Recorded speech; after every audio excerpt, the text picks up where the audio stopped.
Abu Nawas memindahkan istana desa. Tuan Harun sedang membaca kitab yang menceritakan kehebatan Raja Sulaiman yang mampu memerintahkan para jin memindahkan singgasana Ratu Bilqis di dekat istananya. Tiba-tiba Tuan Harun merasa tertarik. Hatinya mulai tergelitik untuk melakukan hal yang sama. Mendadak, beliau ingin balai desa dipindahkan ke atas gunung agar bisa lebih leluasa menikmati pemandangan di sekitar. Dan tentu saja, hal itu sangat mungkin dilakukan karena ada Abu Nawas yang amat cerdik di desanya. Bergegas, Tuan Harun pergi mencari keberadaan Abu Nawas. Setelah bertemu, ia menyampaikan hasratnya. Sanggupkah engkau memindahkan balai desa ke atas gunung sana, agar lebih leluasa mengamati desa kita? Abu Nawas tidak langsung menjawab. Ia berpikir sejenak, hingga keningnya berkerut.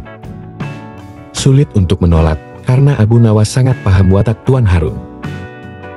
Akhirnya, Abu Nawas terpaksa menyanggupi. Ada satu lagi, pekerjaan itu harus selesai dalam waktu 1 bulan. Tambah Tuan Harun. Abu Nawas pulang dengan hati masgul.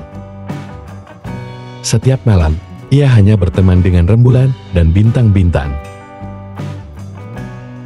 Hari-hari dilewati dengan kegundahan.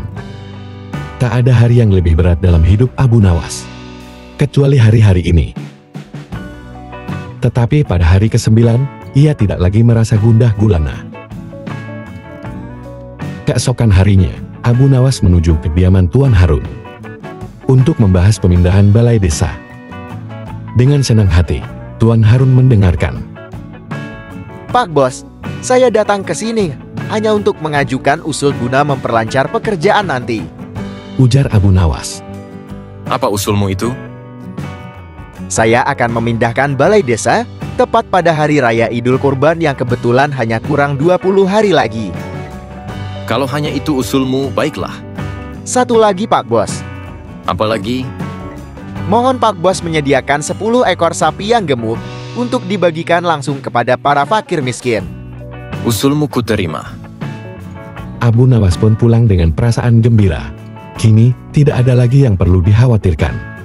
Toh, nanti bila waktunya sudah tiba, ia pasti akan dengan mudah memindahkan balai desa.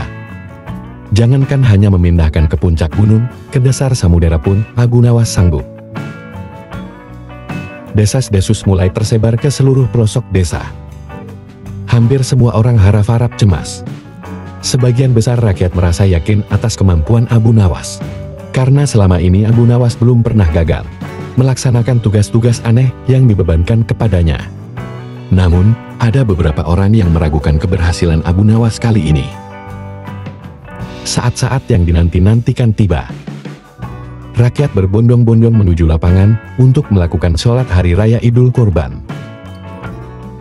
Dan selesai sholat, 10 sapi sumbangan Tuan Harun disembelih, lalu dimasak, kemudian segera dibagikan kepada fakir miskin. Kini, giliran Abu Nawas yang harus melaksanakan tugas berat. Abu Nawas berjalan menuju balai desa, diikuti oleh rakyat.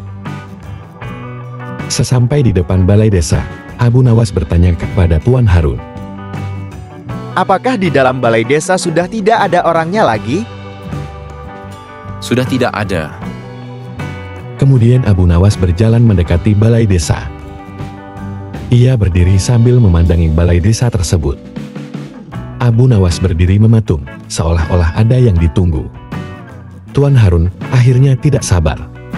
Abu Nawas, mengapa engkau belum juga mengangkat balai desa ini? Saya sudah siap sejak tadi, Pak Bos. Tuan Harun merasa heran.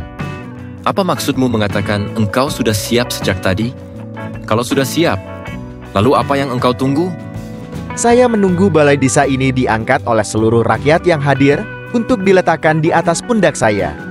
Setelah itu, tentulah saya akan memindahkannya ke atas gunung, sesuai dengan keinginan Pak Bos.